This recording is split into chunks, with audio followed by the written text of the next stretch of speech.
session already? Okay, I see the recording has started. So good afternoon, everyone, and a warm welcome to our HELIG Coffee Talk this afternoon, which is focusing on reflections on the updated top technologies in 2022 by Simplilearn and where do academic libraries fit into the picture.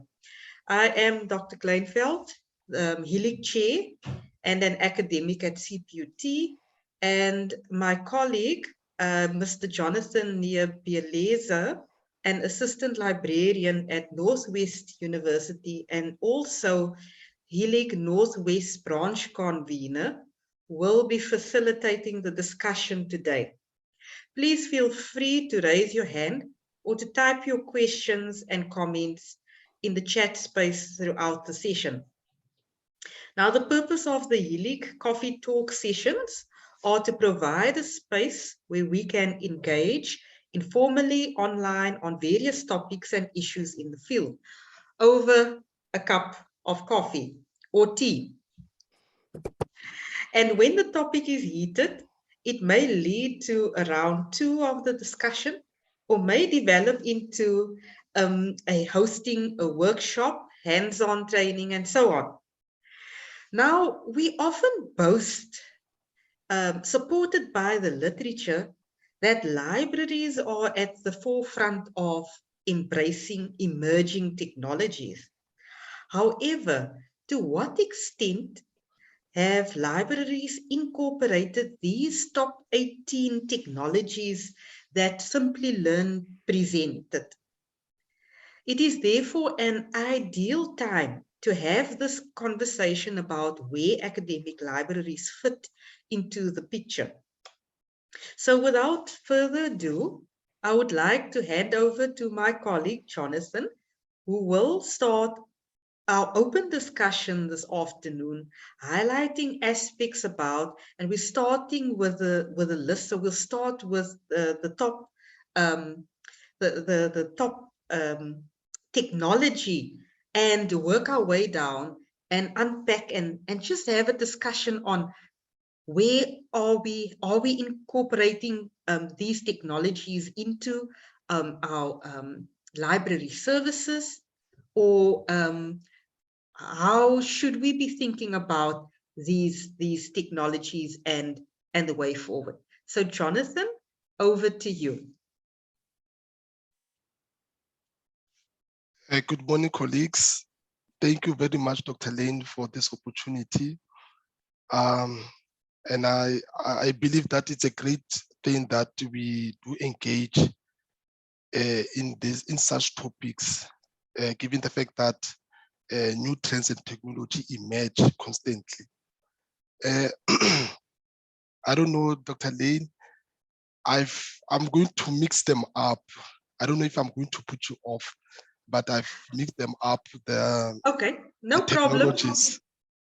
Yeah, I hope I didn't put you off. No, not at all.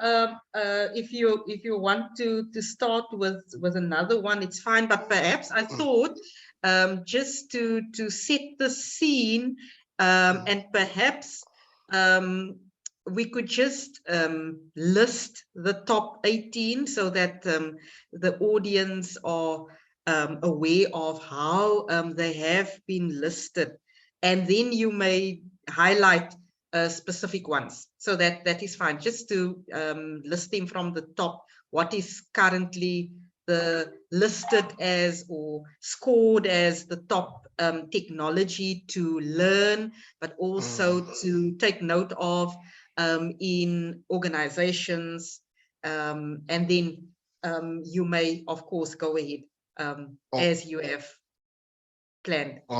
Yes. All right. The first one that I have identified, even Simplilearn has identified as the #1 trend or technology, is computing power. As Simplilearn put it, they say computing power has already established its place in the digital era, with almost every device and appliance being computerized. That is so true. colleagues, because almost everything is being computerized nowadays, from the sneakers that we wear to the homes that we live in, even appliances. For instance, a sneaker company, Nike, has developed sneakers that can sense the wearer's motion and can loosen or tighten accordingly. Imagine that. Sneakers that can self-lace. Even in the property business, there is a trend that is growing, which is called smart homes. That means any device in your home that uses electricity can be put on your home network. And at your command, whether you give that command by voice, a remote control, a tablet, or a smartphone, your home will react. Most applications relating to lighting, your security, your home theater, entertainment, and even temperature regulations, you can use your tablet or smartphone to do all of those. Now, the other trend, the other top trend that I've identified is the Internet of Things. The Internet of Things is a phrase that refers to the objects and products that are interconnected and identifiable through digital networks. Many things nowadays are now being built with Wi-Fi connectivity, meaning that they can be connected to the internet and to each other. For instance, you can connect your smartphone to your car. You can connect your earphones, your headset to your phone to receive and make calls. You can also hotspot other people with your phone and they can use your Wi-Fi connectivity. All thanks to the success of smartphones and tablet computers. So these portable computers are everywhere and their constant internet connections means that they can be configured to control myriad of other online devices. For example, we can lock our doors remotely if we forget to when we leave for work. Also, we can preheat our ovens on our way to home from work, all while tracking our fitness on our Fitbits. All this is made possible by the new technologies. Now, the question is, where do academic libraries fit into all this picture with all the new developments and techniques that are evolving in libraries? So as librarians, I believe we need to stay abreast of new developments. And the following are the new trends and technologies that libraries can adopt. I've selected this from Nepali and Tamang 2022. These are the applications that can be applied in the libraries. The first one is the augmented reality. Now, under augmented reality, there are two applications or software. The first one is librarian. That is Libari. Now, librarian is an augmented reality software that is intended to assist users in locating a particular document in the library. In order to use the library efficiently, students must understand why documents are classified and how to locate the numbers on the recs. Furthermore, it helps users to browse any particular book in the same way they have become used to searching for something on the web. That's librarian. Imagine on the palm of your hand, you have your cell phone and you're looking for a particular book in the library. Now on your cell phone, it directs you, go straight, go right, turn left, in order for you to find the book that we're looking for. That is augmented reality. The second one under augmented reality, it's Shelver. Shelver is made up of a mobile application and a collection of encoded labels that depict call numbers on book spines. The app reads all the text at once when a librarian keeps a smartphone or a tablet camera up to a shelf. Now, the second trend from Nepali and Tamang 2022. It's the Green Library. Green libraries, also known as sustainable libraries, are those that are constructed in an environmentally friendly manner. And as librarians, we should promote green concept in libraries by adopting various green strategies. We should also find out and adopt more eco-friendly strategies that are suitable to the libraries or our libraries. We should also act as role models to our users and promote the green concept among them.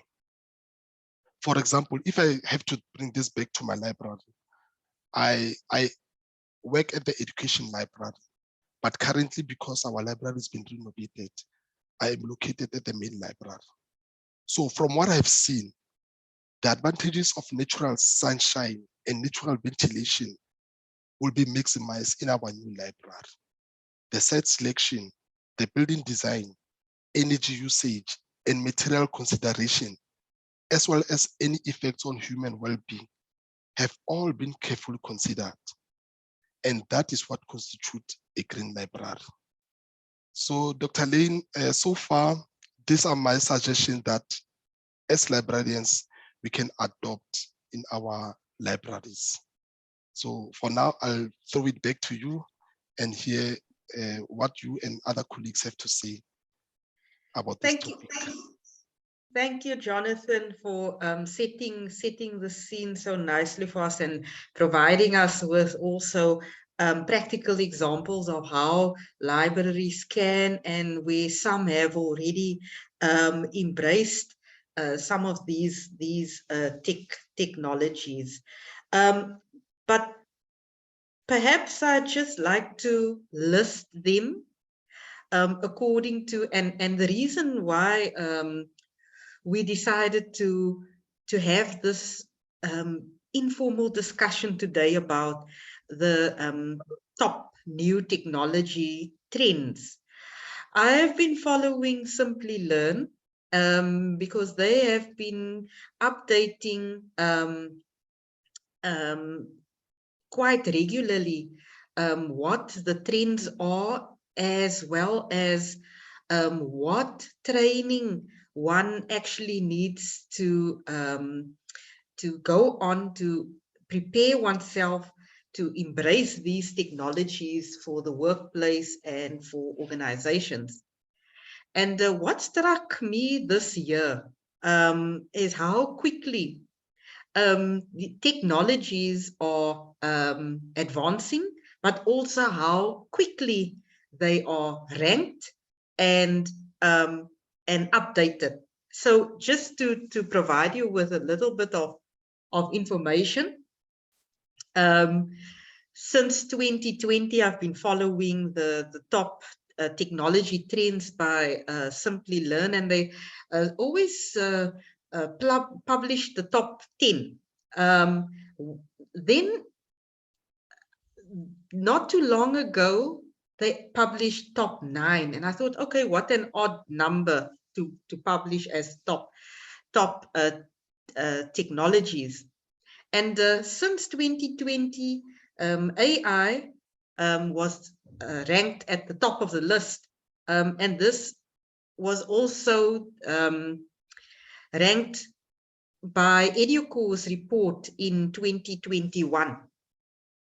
Also ranked AI at the top of the list, providing examples of projects that are currently conducted at universities and how AI have been integrated into registration, administration at various universities, AI being embedded within the learning management systems to assist students with navigating. And so up until the 15th of July, AI was ranked at the top of Simplilearn's list of technologies.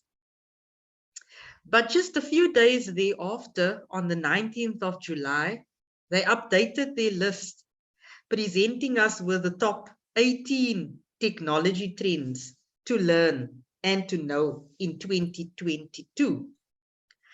And what struck me there is that artificial intelligence is no longer ranked at the top of the list. It's moved down 4 places. So what do we find at the top of the list is computing power. That's ranked at number 1. Number 2, smarter devices. And Jonathan has pointed and touched on smarter devices that can be used. At number 3, it's quantum computing. Number 4, datafication, and we can have so many discussions about data, and so much of our work involves managing data. And just last week, there was a very interesting webinar on library data and statistics, and how important it is to analyze that data, how important it is for making informed decisions. So at number 5, we have artificial intelligence and machine learning. At number 6, extended reality. So Jonathan, you mentioned augmented reality. So at number 6, we've got extended reality. Number 7 on the list is digital trust. 3D printing is listed at number 8. We have genomics listed at number 9. And 10th on the list is new energy solutions. 11, robotic process automation. We have edge computing listed at number 12, quantum computing listed at number 13, virtual reality and augmented reality at number 14, blockchain moved down. It used to be listed or ranked at number 10. It's moved down 4 places. Now sitting at number 15. Internet of Things also moved down a few places compared to the last update, sitting now at number 16. We have 5G ranked at 17. And last but not least, cybersecurity at number 18. So colleagues, where do we fit into these top 18 technology trends? And yes, of course, quite a number of these technologies are already integrated into our library services. So I would like to also now open up the floor to comments or any questions you have or any concerns you have about these technologies that have been listed, and how do you see the academic libraries integrating some of these technologies. So I'm now going to open the floor and just see if there are any hands raised. You may raise your hand or type your comments or questions in the chat. I see number 12 is edge computing.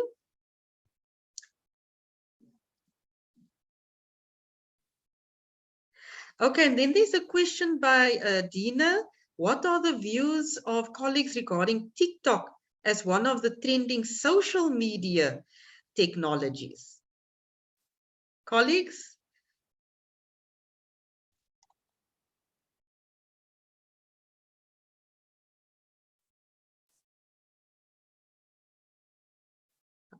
How useful is TikTok for us in marketing our services and in supporting our user communities?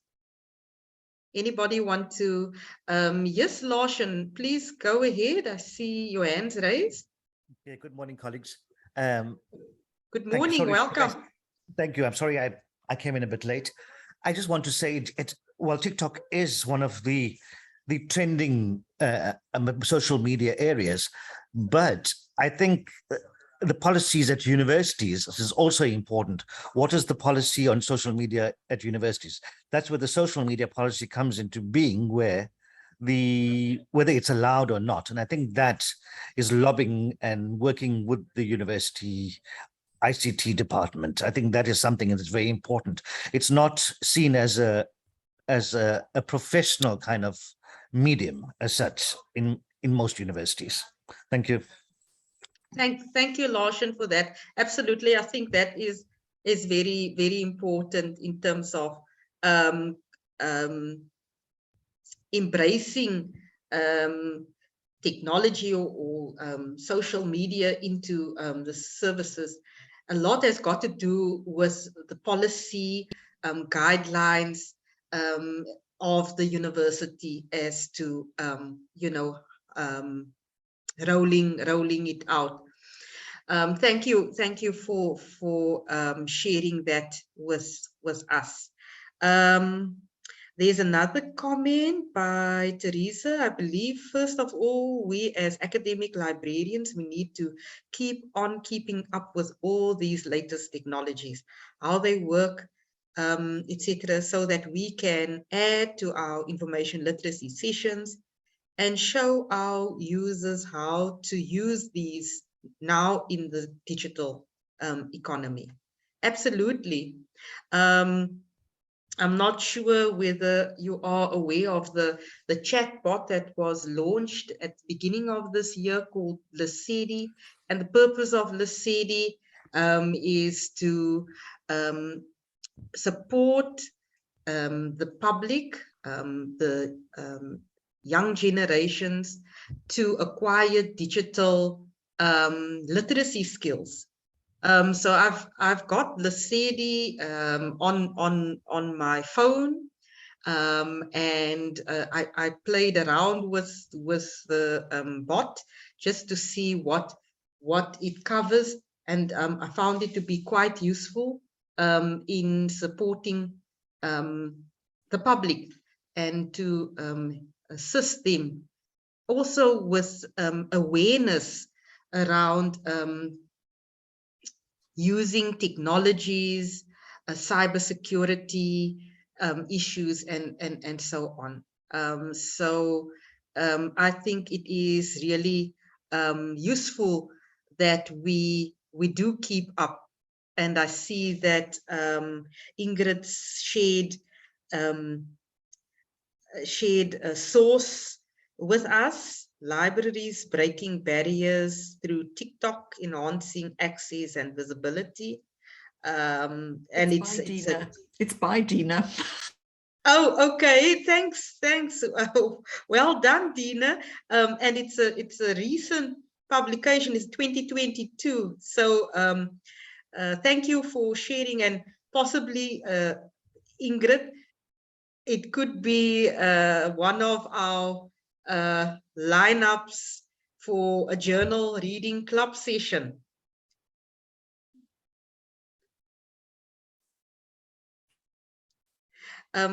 Karin also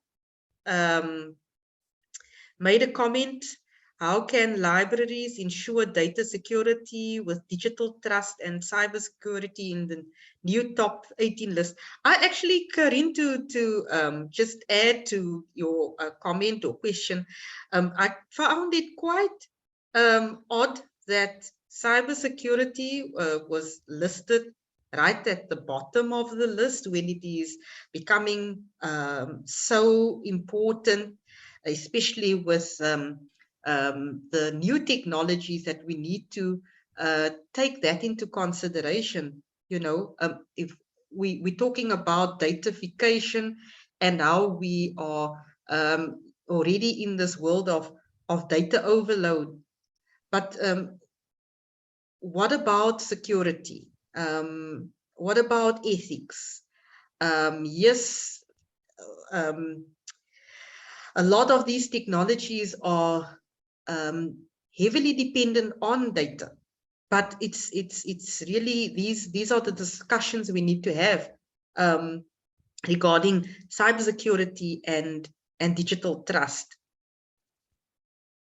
Yes, Teresa, it's really strange that cybersecurity is listed at the bottom of the list. And just to continue I'll read out your comment. You believe the uptake and use of all these digital technologies needs to be reinforced by effective cybersecurity strategies and tools. I am hesitant to use any digital tool if concerned about security. Absolutely.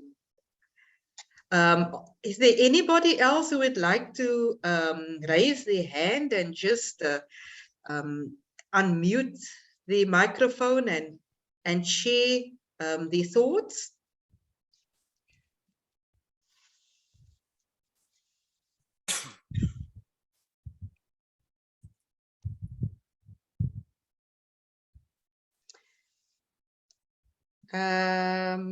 Is it, I'm not sure, Salone, G. Salone, please go ahead, you may speak.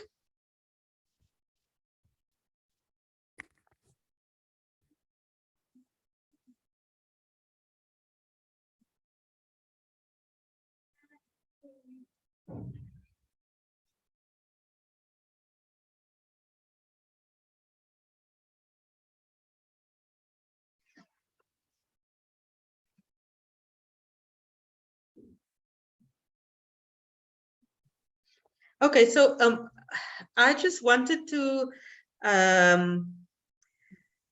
highlight what Simplilearn actually had to say about, so for each of the technologies that they have listed, they provide some description and some guidelines as to how one needs to prepare. Somebody is unmuted, not sure, can't see any hands.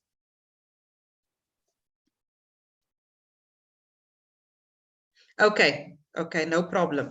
All right, so I'm just going to read out what Simplilearn had to say about cyber security that's listed at number 18.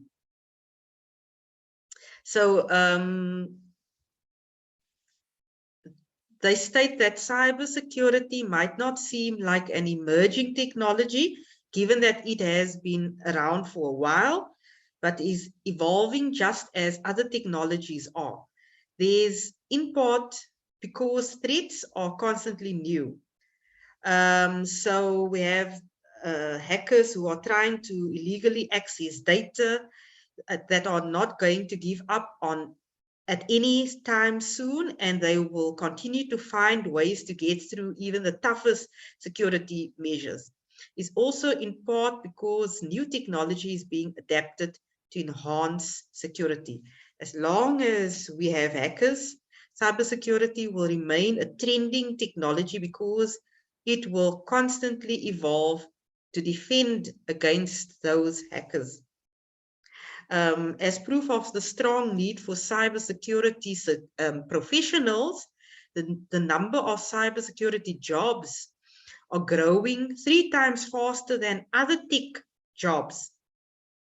And so according to Gartner, by 2025, 60% of organizations will use cybersecurity risk as a primary determinant in conducting third-party transactions and business engagements. So this is what Simplilearn has pointed out, and they further state that you must note that however challenging the field is, it also offers lucrative 6-figure incomes, and roles can range from ethical, so they present us with possible new roles in the organizations. The first one being ethical hackers, malware analyst, security engineer, and chief security officer. So these are the the new roles that we will now see also needing to be incorporated into organizations. So there's a job market for ethical hackers, malware analysts, security engineers, and chief security officers. Dina is saying these technologies are creating new opportunities in our libraries while also reinventing library roles.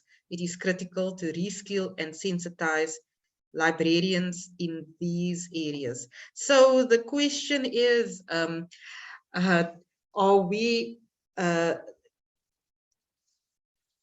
considering these roles in cybersecurity? Ethical hacker, that stands out. Colleagues, what do you think? What are your thoughts on having the role as ethical hacker in our libraries?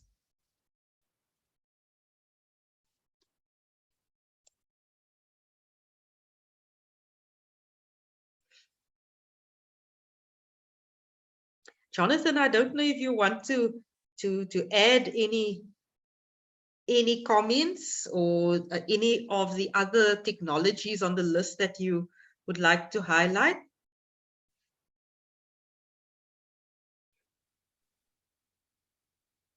Yes, Dr. Lynn, I was busy writing the comment.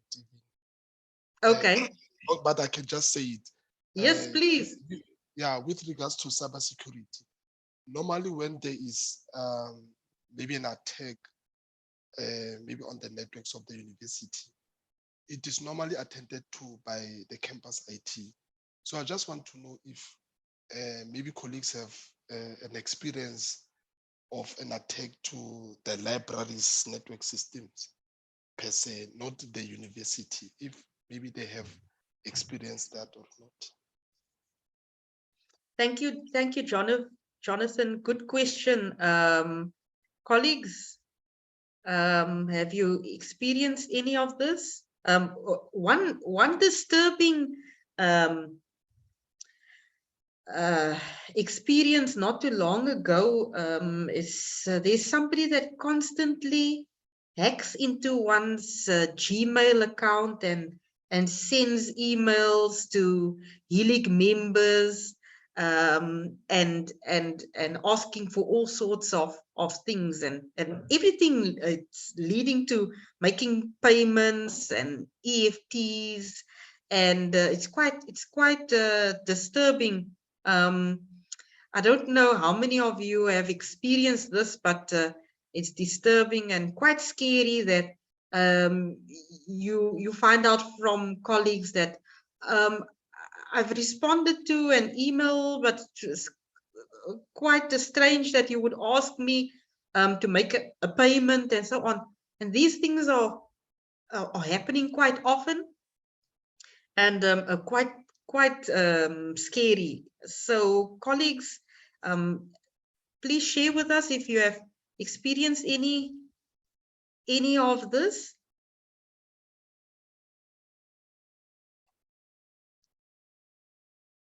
Yes, Teresa, I'm reading your I'm reading your comment. I wonder what can be ethical about the hacker. Just saying, as also known as white hats, ethical hackers are security experts that perform these security assessments. The proactive work they do helps to improve an organization's security posture with prior approval from the organization or owner of the IT asset. The mission of the ethical hacking is opposite from malicious hacking. The above definition explains it nicely, and what I take away is that ethical hacking's mission is the opposite from malicious hacking. Absolutely, I agree with you, Teresa. So definitely needed then. not just in the library, but within all organizations, that we have ethical hackers.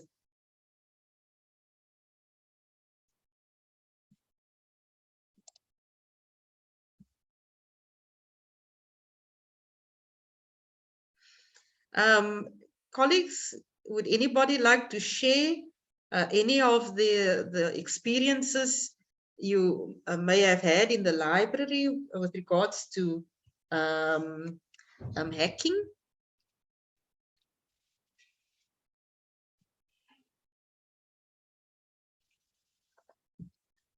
And or perhaps some best practices, how to deal with it. That would also be quite helpful.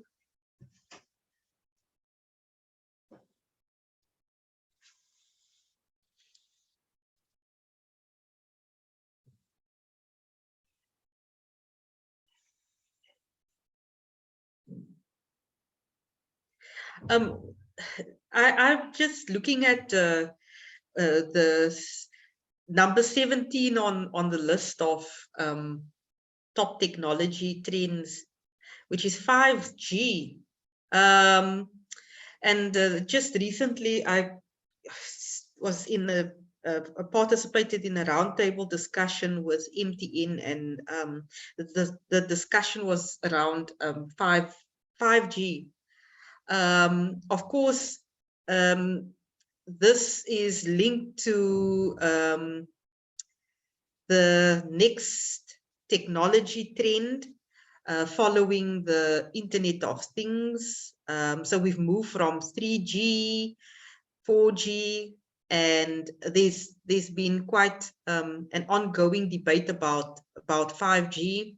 Of course, we are all looking for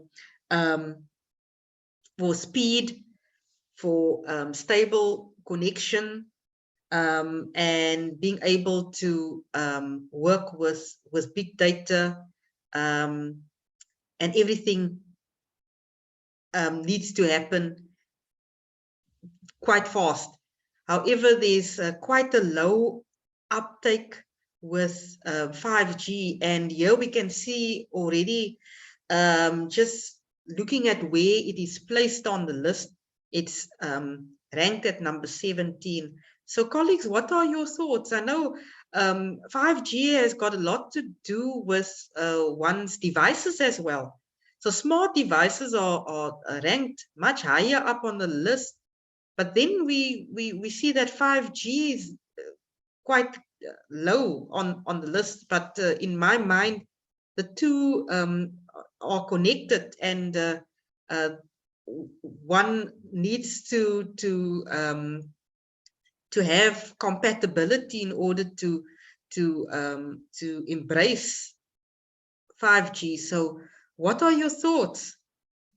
I know there's been a lot of fear regarding 5G, but I'd like to hear from colleagues.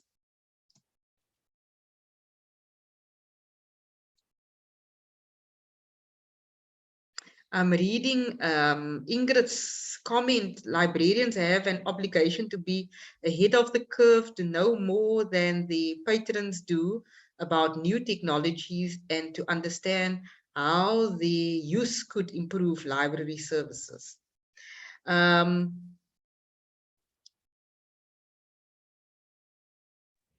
Sorry, then it's a quote from Stephen Cohen in 2004. Okay. And 2004. It's one of my favorite quotes.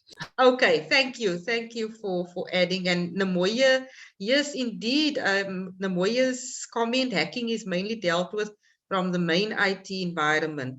Yes, but we still need to deal with it in our day-to-day activities. So it is something that affects all of us. And I at our institution, I am reminded about the cybersecurity, and we get regular little video clips, and these a quiz that is linked to that, just to continue the awareness and also to ensure that we are securing our networks, our systems, and so on. Jonathan, your hand's raised. Please go ahead.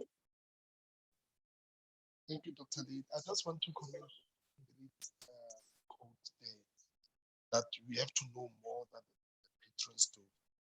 But from my take, I think we are struggling with this topic. Oh, let me speak for myself.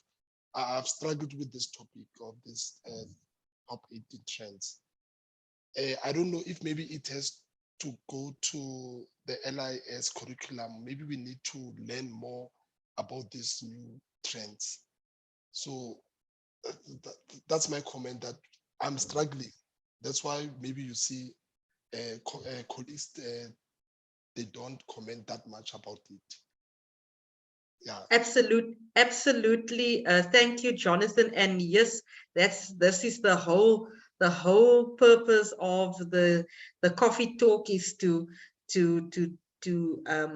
have this discussion, list our challenges, so that we take it from here and we continue and arrange a workshop or a training session on one or two key technologies that stood out for us. We feel this is what we need to be learning about, and that's important to incorporate into our services. And that's the reason for having this very informal talk, to get to just hear what our colleagues feeling. Of course, we certainly do not have the answers. We always say this, and I think today I forgot to mention that by us facilitating the discussion as facilitators, we certainly do not have all the answers, but that through our conversation here today, we can then see how we can move forward in this. But I think it's a start, Jonathan. We had to get this conversation going. We have presented the list to the audience. Perhaps you need some time to process them, but we need to also see, how do we fit into this picture? What should we be taking on? Okay, of course, we know that we always, in everything, some things will work and some will not. So that's part of reflection. It's part of exploring what works, what doesn't work, and what is the best way forward. Thanks. Larson, please go ahead. Thanks, Lynn. I think at UFS, what works is we have an assigned technology team that forms part. They meet once a week, I would think, once, I don't know how regularly, but it involves all the various parts, various stakeholders of the library, various sections of the library, which form part of this technology team, and they investigate all these technologies and see how the best practices of these technologies, and then we implement from there. So I think it helps, and it involves it involves representation from circulation, whether it's faculty librarians, whether it's the catalogers. It involves everybody, so they all have a role to play in looking at innovative ways of enhancing the LIS. Thanks. Absolutely. Thanks, Larson, for sharing that. So that is definitely a way, a good approach to handling this, is to have a task team or work team and unpacking these technologies and to see how best to incorporate it. So that's definitely a way to go. So thanks for sharing that. It's wonderful that there are task teams that work regularly on these and tackle these technologies. Kecho, you're saying technology team at the University of Free State every second week. Okay, wonderful. How about other libraries, academic libraries, colleagues? Do you have similar technology teams that are looking at these top technologies?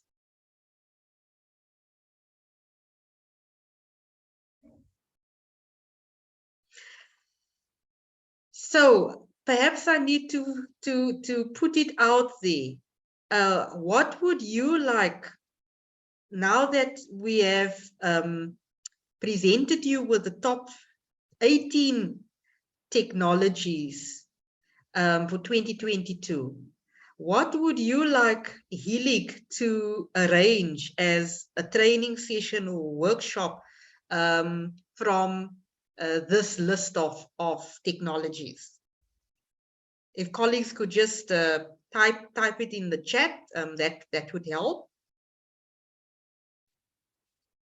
What would you like to learn about, or your academic library team?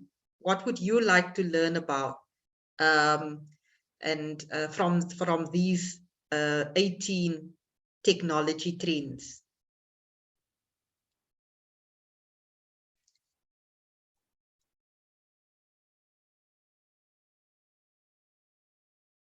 Teresa, interested in datafication, cybersecurity.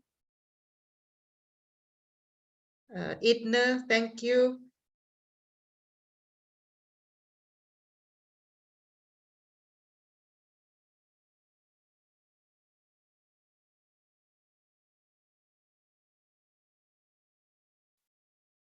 They made mention of already considering 6G, but have we really grasped 5G at this stage is a question. Extended reality.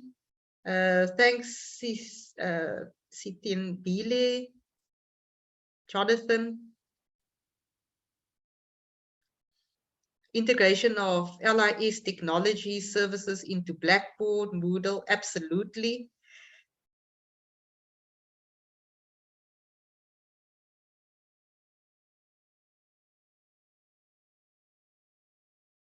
Thanks, Larsen.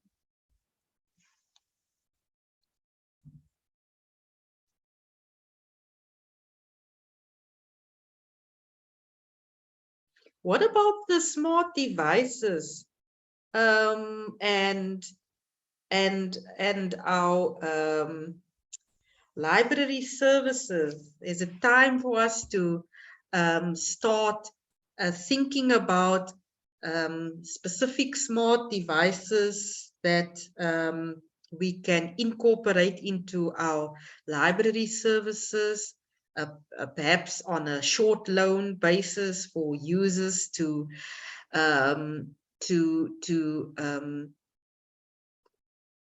gain experience with using specific smart devices. Are we considering that?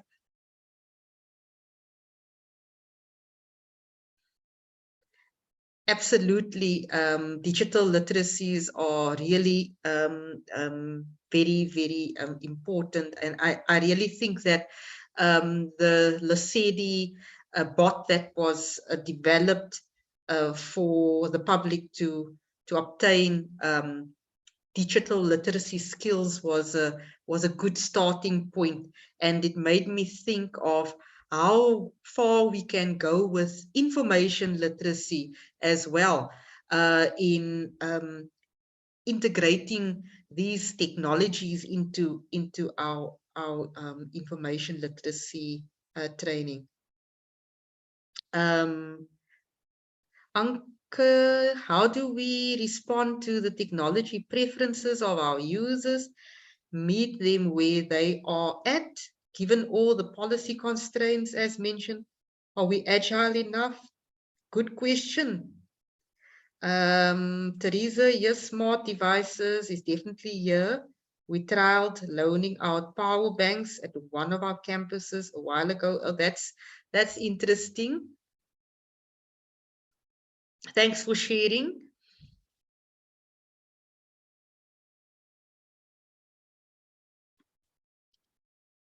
I guess, yes, we cannot forget about our users and the user needs. And just to add to Anke, it's not always easy to meet all the changing needs and demands, but I hear you. It's a challenge with policy constraints, but I guess this is where all stakeholders involved should have the conversation to see, okay, these are the trends, and how best it can enhance the user experience, and then you know, work together on integration. Okay, colleagues, it is almost 1 o'clock. I would like to just find out from Jonathan if you have any final points that you wanted to raise on the 18 top technologies. Thank you, Dr. Lynn. I just want to add my comment on Anke about technology preferences of our students. I think we should, as librarians, our priority is to meet the user's needs. So if students prefer TikTok, for example, I think the library should also go that route. And if the policy is the barrier to achieve that, we should ask ourselves a question to say, who created those policies? If it's the LIS management, I think they should have a look at that and maybe try to change the policy so that we can service our users better. And then with regards to the top 18 trends, I think this was a great session, and I think we need more training on these new trends and technologies. Thank you. Thank you, Jonathan. And I see another comment from Keho, incorporating animation to enhance library training. Thank you for that, and thank you to everybody that shared in the chat their wish list as to what training you would like to receive on various technologies that will support your day-to-day operations, but also to support our users. So on that note, I would like to thank all our participants, colleagues. Thank you so much for attending this coffee talk this afternoon. It certainly was a bit of an eye-opener, I think, for all of us in terms of all these technologies. It could be also very overwhelming. Where do we actually start? Do we start at the top of the list and make our way down, or we are only selecting certain technologies? That, of course, is up to the library, and I guess to an extent it relies on the user community and the needs, and that way working together, communicating with the stakeholders, unpacking these technologies is a starting point to ensure what will work best to support your user community. So I would like to thank Jonathan for facilitating this session with me this afternoon. Thank you, colleagues, for all your ideas. We'll certainly see how we can arrange a workshop, a training workshop on some of these technologies that we can learn together and incorporate into our services. And to our colleagues that always are helping us in the back end, Kagiso, Anna-Marie and team, thank you very much for your technical support this afternoon. Much appreciated. Colleagues, take care. Thanks once again, and we will meet and see each other online during our next session. And please do look out for our HELIG events. Keep well and have a lovely day further. Thank you. Bye-bye. Bye.